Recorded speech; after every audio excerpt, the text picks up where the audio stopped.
Good afternoon to everyone present.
Visiting Research Fellowship 20.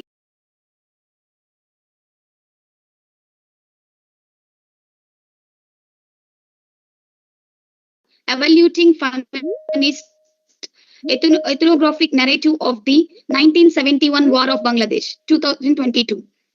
Her forthcoming monograph with the National Book Trust of India is titled Man Ki Baat and Bharatiya Art, Culture and Heritage.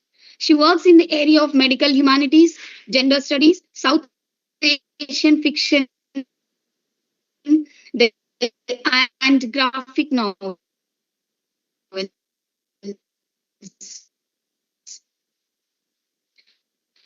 Today, she will be delivering towards feminist ethics of care, women, and grassroots environmental movements in India.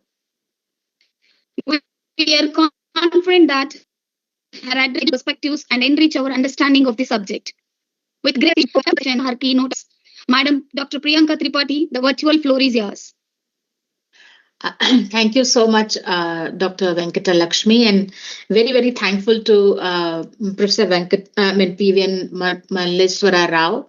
I'm sorry if I get the name a little bit wrong, but I'll go with what I can read. So if my pronunciation is anywhere wrong, please excuse me. I'm very, very delighted to be part of this 3-day international conference. I think it's one of its kind, and anything which is discussing about the current trends, and this is a voices across culture, so something which is transnational, so to say. So I'll before I kind of go ahead and talk to you about what I want to speak on, which is towards the feminist ethics of care, women and grassroots environmental movements in India. I welcome you all. Post lunch is not easy, so Hopefully, you will bear with me. So, now I'll tell you how I came to this topic and probably give you a little bit on what I did. So last year I did a small research. So what I did was I started looking for keywords like contemporary research, current trends, AI, and so there are two particular words that kind of gained a lot of mention across 1,000 articles that I kind of researched. So in that analysis, there were two words which were very prominent. One was AI and the other was environment.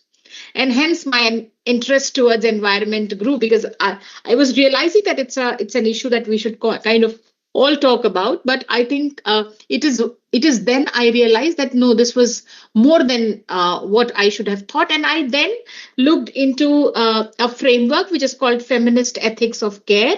And I what I do in my presentation today is I analyze two major movements. One is the Chipko movement, and the other is Narmada Bachao Andolan. One in 1972, the Chipko movement happened in 1972, and the other one, the Narmada Bachao, in 1985, through the theoretical framework of feminist care ethics. Primarily in this kind of a feminist ethics of care, what I do is I take up the relational values of care, interconnectedness, and mutual dependence, and emphasize on reading these movements through this particular lens. I take up two non-fictional literary narratives, In the Belly of River 1995 by Amita Baviskar and Of Myths and Movements, Rewriting Chipko into Himalayan History, written in 2000 by Haripriya Rangan. And there are three core concerns I have. Now, what are these three core concerns? The first core concern is around highlighting the engagement or the ecological positionality of indigenous women leaders and environmental activists associated with both these movements. Second, what I try to do is to disengage with the indigenous narratives and their interaction with contemporary environmental discourse. And finally, I want to suggest the need to reconceptualize the economy versus ecology discourse, particularly in relation to gender and development. So if you look at the decade of 1970s, the discourse around deforestation and dam building has been central to critical environmental activism, owing primarily to its significant social, ecological, and agricultural implications. Now, these movements have been examined for their environmental concerns and social implications, but when you look at the literature available, you will find that it doesn't really take up the ethical aspect of its gendered intersection, a gap which I think is very well required to be studied. And the framework, the feminist care ethics framework, suits it the most. So what does this approach do? This approach primarily is an opportunity to recontextualize the discussions of care. Traditionally, when we talk about care, we think of it as something which is private. But when it goes into the public domain, it encourages a more serious consideration of the issues that are associated. So let me talk about Chipko movement. Chipko movement is from northern region, and Narmada Bachao Andolan, which is 1985 movement around water, is from western region. And like I said earlier, I take up In the Belly of the River and Of Myths and Movements by Rewriting Chipko in Himalayan History.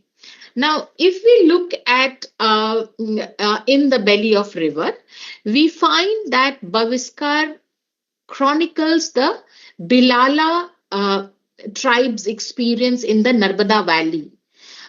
So what is Bilala? Bilalas are a unique group with the Bhil tribe. you know that there are many, India is very diverse with many uh, uh, uh, caste, religion, geographical position, many things decide our diversity. So Bhil tribe is one of the tribes in India, which is primarily in Madhya Pradesh, Maharashtra, Rajasthan. So it talks about that. And Rangan, uh, re-examines the Chipko movement centering on the Gadwali. And Gadwali people are people from Gadwal region, and they are in Uttarakhand in the Indian Himalayas. They primarily they live by farming, raising animals, and using forest resources. Now, both these movements involve local indigenous communities and examine the concerns related to these two movements. The first is it looks into how women's participation in ecological contexts have transformed gender and environmental dynamics. Uh, the second is around how necessary it is to disengage the whole issue with indigenous narratives and how they interact with contemporary environmental discourse. And thirdly, around how these gender dimensions are included as the essential components of environmental sustainability in development and environmental frameworks. In terms of theoretical framework, there are the care theorists are Carol Gilligan and Nell Noddings, 1982 and 1984. They look at domains where women have historically been positioned as primary ethical actors. Now, this approach was first developed as a promising alternative to justice-oriented approach to the study of morality. So it was not primarily in this area that it was used, because the emphasis on the moral experiences of women broadens, they say, ethical inquiry, and there are many theorists like Held and Green who have talked about it. Now, Noddings in 1984 discussed relational ontology and rejected the idea of justice-related approach, and said and argued that caring is a relationship that contains another. So she was very particular around how the element of care involves other levels of engagement, primarily refocusing the caregiver perspective on the needs of the cared for and recognition from the care recipient. So when she was talking about the care dynamic, she said there are three at least elements of engrossment, and that is to be taken care of. But there have also been feminist initiatives that place a growing emphasis on expanding the ethics of care beyond individual caregiving. Just like, we are talking about the environmental concern. So they say that no, when it comes to international, social, political, and environmental context, this kind of theory, which is the theory of feminist care ethics, can be expanded. And for instance, Toronto advocates for a reorganization of societal values to elevate care as a public and political concern rather than exclusively a personal one. And there is also another theorist called Fiona Robinson, who discusses feminist ethic of care being very essential in building international relationships, because it brings new and important insights into conversations related to social issues. So what happens is that there are many theorists who talk, though it's a very new, like if you see the whole idea of feminist care of ethics started, say, sometime around 1980s, but you will see that when you look at its theoretical paradigm, you will find that many people have written around it. And why is it important? It is important because when you integrate feminist ethics of care within the ecological domain, this highlights the need for a conscientious approach to environmental stewardship, presenting the relationship between humans and nature as one of interdependence and reciprocal care. So if you care for nature, nature cares for you, that kind of, and we depend for our existence on them, and they depend on us. That is the kind of dynamics, and that is the kind of relationship that Toronto tries to establish through the feminist ethics of care. Now, when you apply this to environmental issues, it kind of, what it does is it reclaims the relationship between human and non-human entities, making these connections essential to both social and economical sustainability. So when we talk about these issues in broader dynamics of environmental, it makes it imperative that the argument that Allison has put for a shift away from economic dependence or economic dominance in environmental decision making, this shift emphasizes the importance of providing care also to non-human entities. Now, there are relational values like affection, appreciation, and collective action that White and Cuomo also talk about in terms of building this feminist care dynamics, and says that the feminist care of ethics of care is an epistemic tool for addressing climate transformation. So they say that this whole idea of mutual interdependence and reciprocality is actually very important when it comes to our environment. There is a theorist called Christy Nicholson. In 2024, she draws attention to the importance of rejecting harm and exploitation while actively cultivating conditions that support both human and ecological being. So we come across this very strong theoretical idea of how it's important to look at the environment through the lens of feminist ethics of care. And when you start reading these two movements that I go and talk about, you find that this begin then with the Chipko movement, which developed in reaction to deforestation in the Himalayan region, and is widely acknowledged in the global discussions on forest and ecological assets. Now, local communities have long relied on forest in this area for essential utilities to meet their simple subsistence needs. Rangan talks about it extensively in the book. However, with the introduction of commercial forestry techniques, the natural mixed forests were soon replaced by very exotic kind of monoculture plantations meant for timber extraction. So if you visit to many of these forests in Northeast, specifically, I went and I saw so many rubber plants,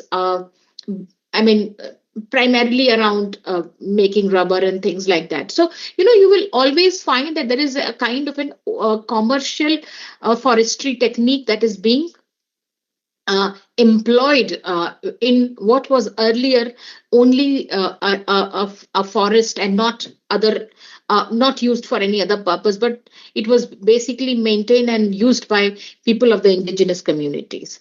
But in 1970s, the movement had transformed to demand the restoration of labor participation in the harvesting and processing of forest resources. And you will see that when you read these documents and particularly this book, you will find that it does mention of instances where uh, I mean, agricultural tools were being used, but the people who were part of the forest denied. And now, owing to these exclusions, there was an activist named Chandi Prasad Bhatt, which finds mention in the book as well, from Chamoli district, who proposed a new form of resistance, that is embracing the trees. Like, you embrace your trees considering they are your children.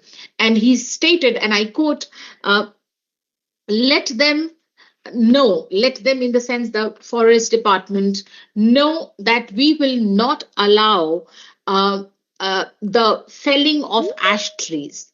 When they aim their axes on them, we will embrace the tree. So that is the mechanism they kind of drew, which is again about care, and it's about belongingness, and it's about uh, commitment. So even the word chipko, if you see, it's a Hindi word, and in English it means to embrace or to hug. Just like you when you want to show your extreme affection and love, you hug somebody. So this particular movement, which is a chipko, a Hindi word, was inspired by its symbolic act.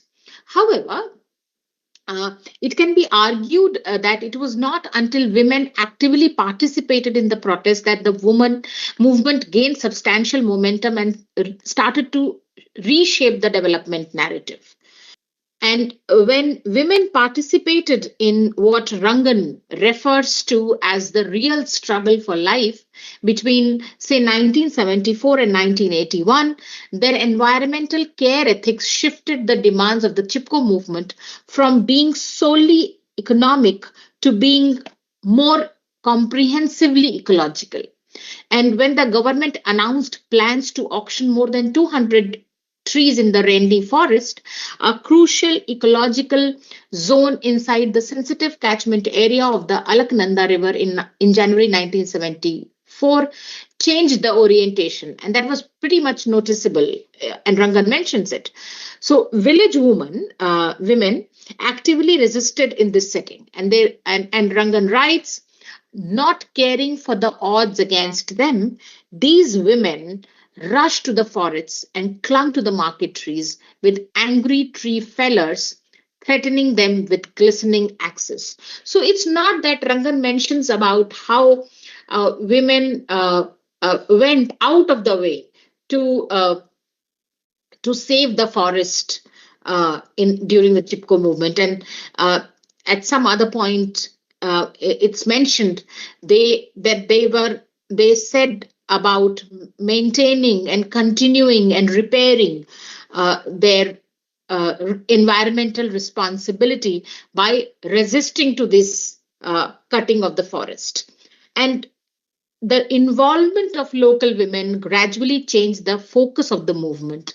Uh, on one hand, it was a forest based industry to protect the Gadwal Himalayan household for basic subsistence need, but in totality, it became about environmental preservation, like how we talk about. There are so many times we come across small YouTube videos or articles or Instagram or posters about how there are so many people in India who have shifted to a sustainable living. Even in our offices, we don't use plastic bottles any longer. Yeah, I mean, in terms of eating habits, also we have changed. We don't use plastic plates. So, many small little changes. If somebody is not there, you switch off the light, something like that. So there are a lot of environmental preservation regarding activity also taking place. But at that point of time, these village women in the area became more engaged after the rainy event, participating in protest against the forest department and tree hugging activities. So Rangan also notes that in certain instances, they were not finding support from their male members of the family, but still they went ahead and went ahead with the movement. Additionally, the One Panchayat. So, what is a One Panchayat? It is a kind of a community forestry council, and this was traditionally led by male members. So they had for very long time, and I found this very significant. They did not have women at their leadership position, but when this Chipko movement happened, they started demanding for the leadership position. And on March 26, 1974, Gaura Devi became the first person, first local woman in to kind of uh, take up the charge. And what she did is she led a group of local women in a 3-day vigil to stop large scale tree felling, successfully disrupting the loggers' operation. And other important mention that I can do here is of Mahila Mangal Dal, a women's welfare group to take over management of the village forest. So this was also very important in terms of establishing the relationship between women's environmental ethics and their ability to resist uh, opening up new ways to think about societal dynamics, especially when it comes to addressing gendered precarity and promoting inclusive leadership.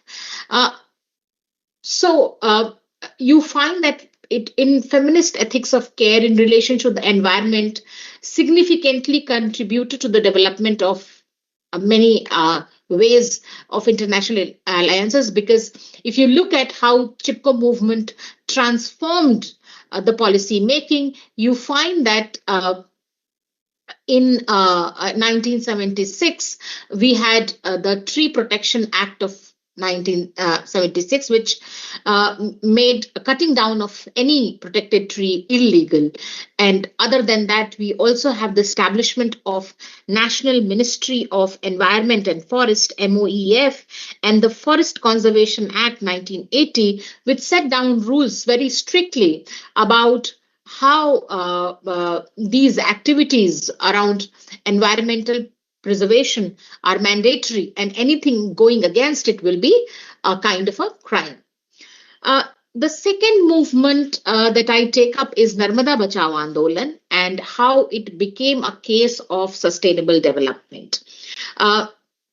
If you look at the whole Basivikar's narrative, you will find that Narmada Bachao Andolan was a multifunctional initiative which was aimed at harnessing the waters. So there is a project called Sardar Sarovar Project, SSP, which was primarily around harnessing the waters of Narmada River for irrigation, power generation, and drinking water supply. So what Bhaviskar's narrative, if you read, you will find. But you will also come across, so Bhaviskar writes in detail about how there was a strong opposition to the project, which gave rise to the Narmada Bachao Andolan, which is Bachao is save.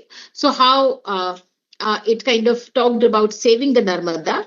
Narmada is a river, which questioned its socio-environmental effects.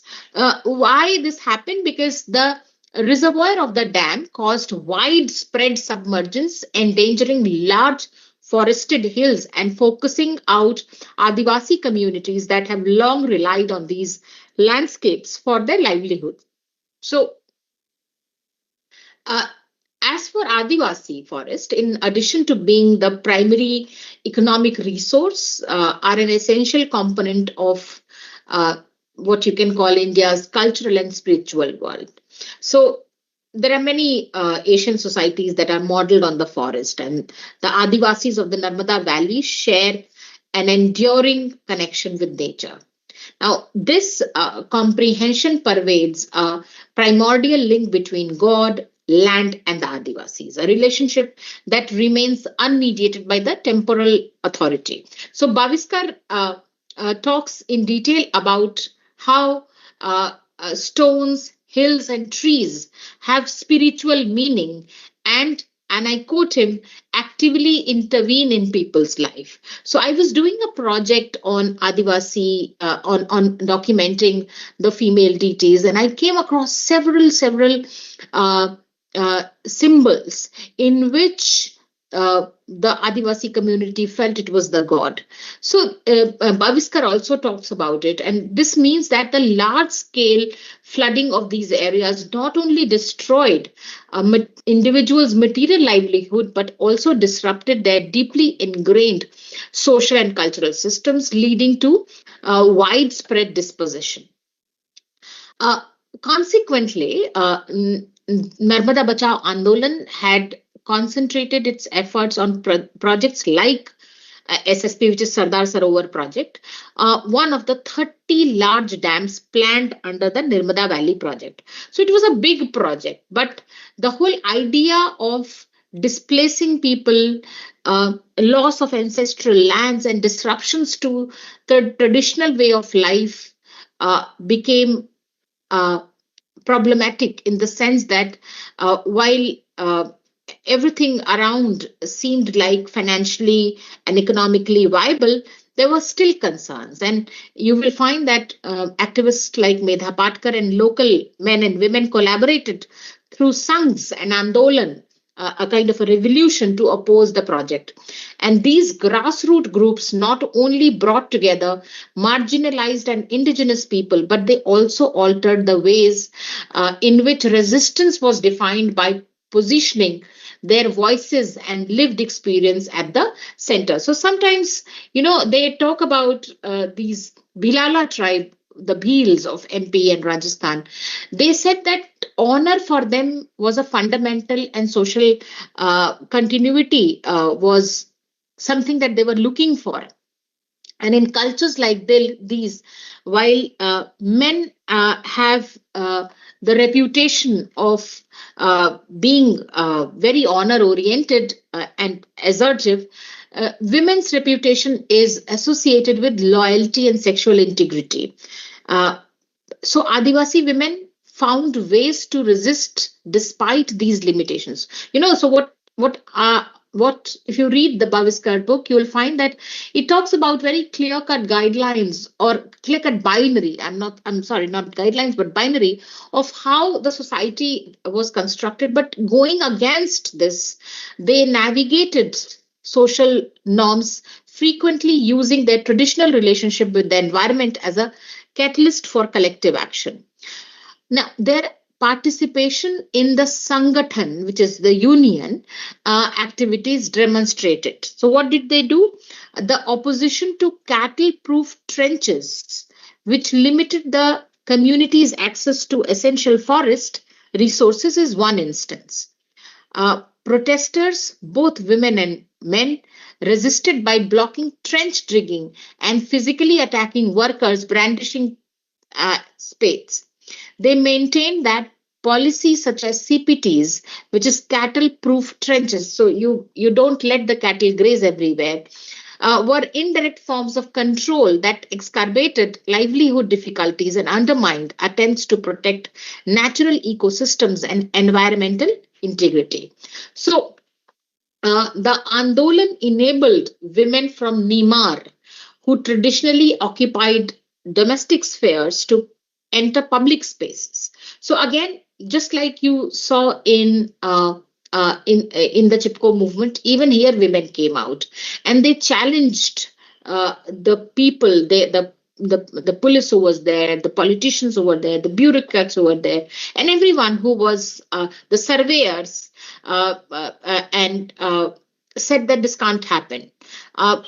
One particular mention that Bhaviskar does is of a 15-year-old donkey on confronted them saying, "We have said we won't move. We are losing everything we have, and you don't care at all." So this is a conversation between a 15-year-old girl and the surveyor. And when the surveyor retaliates by striking her with a lathi in front of the village, her mother, Velbai, and Aunt Singhi. So, all these women come together and they intervene. And this becomes a serious act of defiance. at that point of time. And considering women's resistance in ecological movements from the perspective of care ethics, that they will not let it go. In fact, there are many picture books also that I can talk about, but I today thought I can only focus on these two. So you will find that both these cases talk about social and environmental movement. So when it comes to contextualize these two movements with an overarching contemporary discourse on environment and development, we find that assessing their incorporation of gender as a critical component in environmental sustainability is imperative. And why? Because one may contend that there is a complex dynamics of gender relations that had an impact on both these movements. And given the fact that feminist care ethics for the environment enable us to rethink how the economy and ecology intersect, particularly from a gendered and developmental standpoint. But women's contributions to environmental stewardships have been evident in different contexts, particularly through both individual and collective engagement in protests. So, for instance, when national and international environment groups adopted the concerns that Chipko and Narmada activities or activists have had raised in their own region, they created theoretical framework that connected the local global nexus. And you find that it is one way of the resistance by women in those areas. Nevertheless, you also find that this process frequently concealed the indigenous environmental consciousness. When it comes to the denial of basic subsistence, you find that it was a catalyst of resistance for the Adivasis, while academic discourses presented the struggle as comprehensive critique of development grounded in the traditional Adivasi. So instead of making it to the tradition versus modern, the contemporary versus what has been a preserving culture or indigenous, there was an emphasis that these women's relationship with the environment indicated a dual positioning within the broader economic environmental discourse. So, what was this dual discourse? On the one hand, women have a significant influence on how green ideologies are strategically developed, particularly in care ethics, that kind of prioritize ecological sustainability. And secondly, we find that the social efforts of major projects like these usually do not take women as an important stakeholder in terms of decision making. And therefore, when you look at institutional norms, they deny women this kind of leadership role, and restrict them to women to caregiving roles only related to the individual spaces or the private spaces. Therefore, when you read these texts, what you have to do is you have to realize that environmental movements have to be read and analyzed as the distinct experiences of men and women, and depend on their disparate social locations. So there is one particular theorist I must make a mention of, which is Srinivasan and Mehta. They contend that genders are impacted differently by shifts within social structures, especially those that develop within families and communities.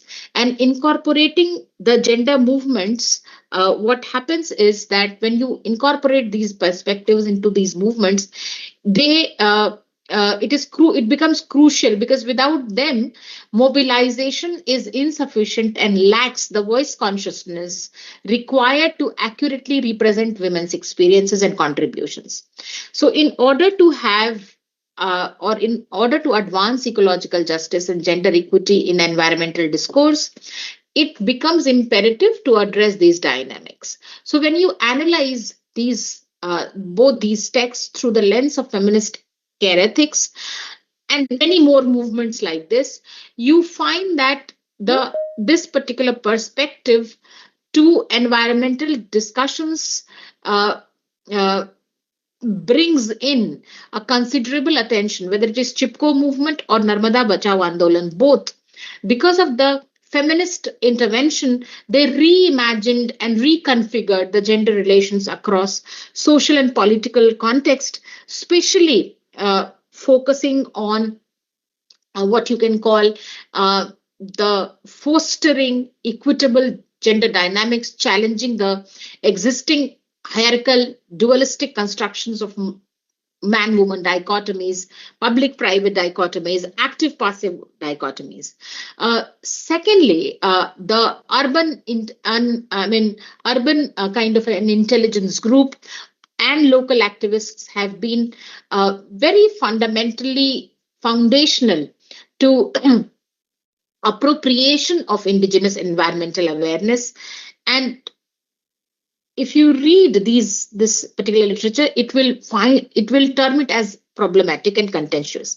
So when you take into account the narratives from uh, women and to understand how environmental movements affect people, it is important to remember that men and women experience the risk, the vulnerabilities in different way, and therefore any evaluative framework must promote gender inclusive discourses. And that is the whole point of reading these two movements with the lens of feminist care or ethics of care.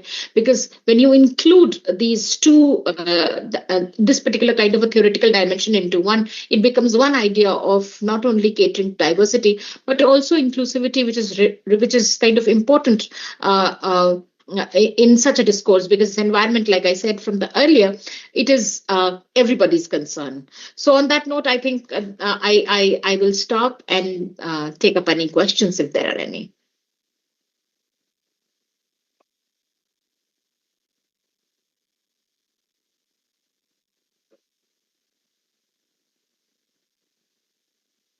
Thank you, madam. Thank you so Thank much. you, madam, for your enlightening address. The virtual floor is now open for the participants. So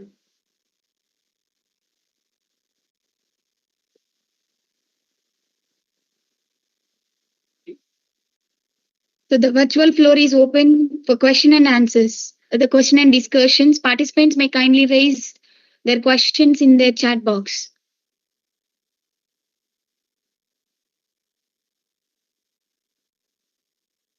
Participants are kindly requested to present their questions and engage in the discussion.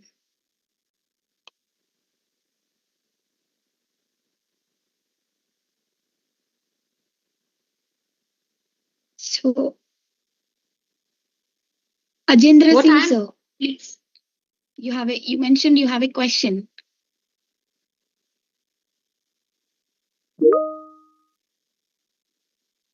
What I'm also doing is that if there are, if you think that you can write to me a little later, if there is something that comes to your mind, you can always email me. I've shared my email ID in the chat box.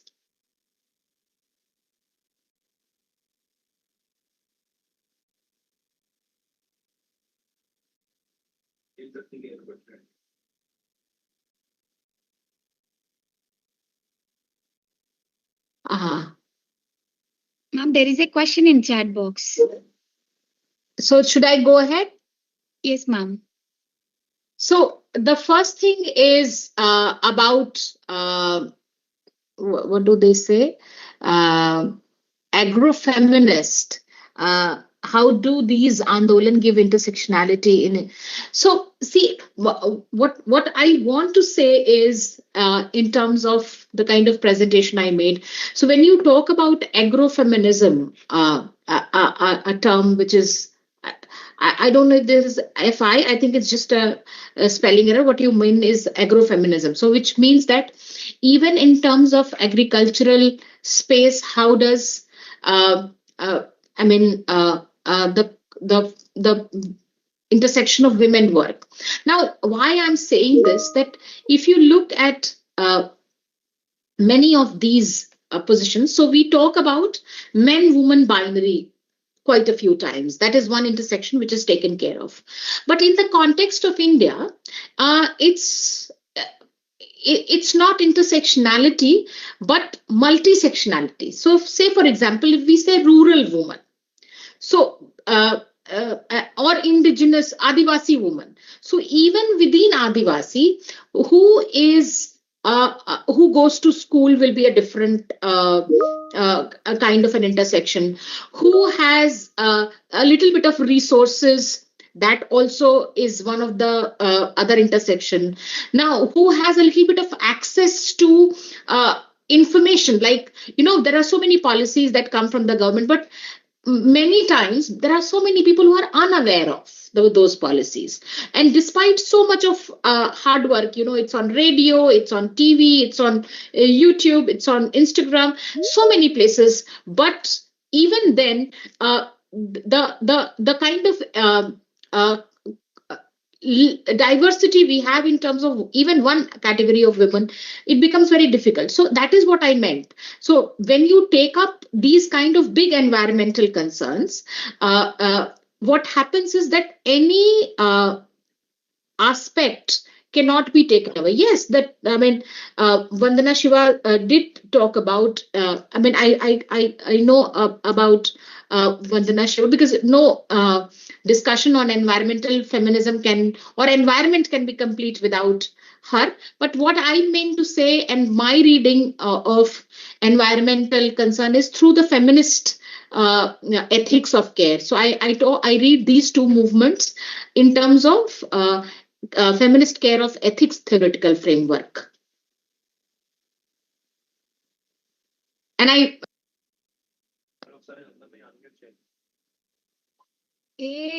నువ్వు ఏమైనా unmute చేసావు.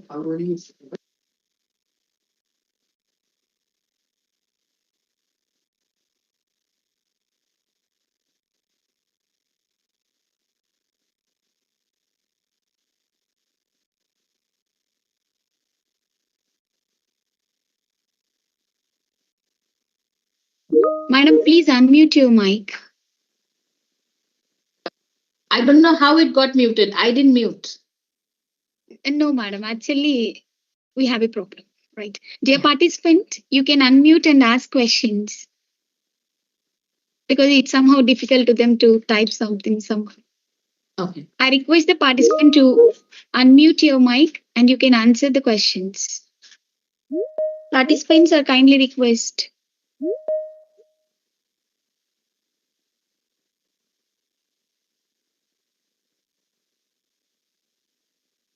Dear participants, the mic is enabled to you.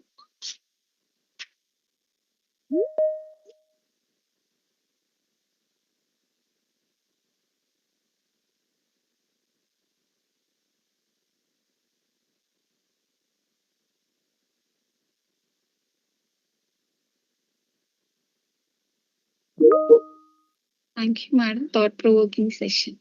Yeah. So I think if there are no questions right now, yes, I have written my email ID.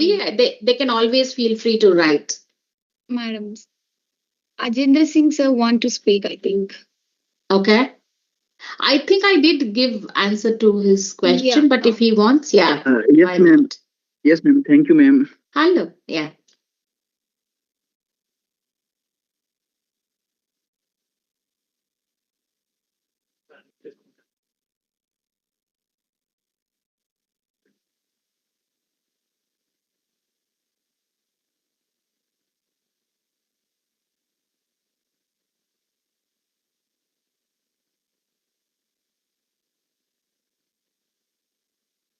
Okay, I think there is no queries. Right. So thank you very much, madam, Dr. Priyanka Tripathi, madam, for the insightful, thought-provoking and intellectual stimulating keynote address. Your articulation of feminist ethics and grassroots environmental movements has truly enriched this session and provided us with much to reflect upon. On behalf of the organization and all the participants, I sincerely thank you for sharing your expertise and valuable time with us today. I also extend my heartfelt thanks to all the participants for their presence and engagement. Your participation contributes greatly to the success of this academic forum. With this, we conclude this session. We hope the discussion today will inspire further research and dialogue in this important area. Thank you, madam. Thank you once again. Thank you so much, everybody, and particularly to Venkata Lakshmi madam and Professor Rao. I look forward to meeting you some point of time in later course. Thank you so much, Yes. everybody. Bye-bye. Thank you. Thank you, madam. Thank you, ma'am. Now I request all the presenters and session chairs of session 3 and 4 to kindly join the respective sessions link shared with you. Presenters are requested to share your PPTs and begin your presentation. I request session 4 participants to please join in the link named Day-1, Session 1 and 4. I request session 4 participants to please join the link titled Day-1, Session 1 and 4. And session 3 participants are requested to join in the link titled Day-1, Session 3.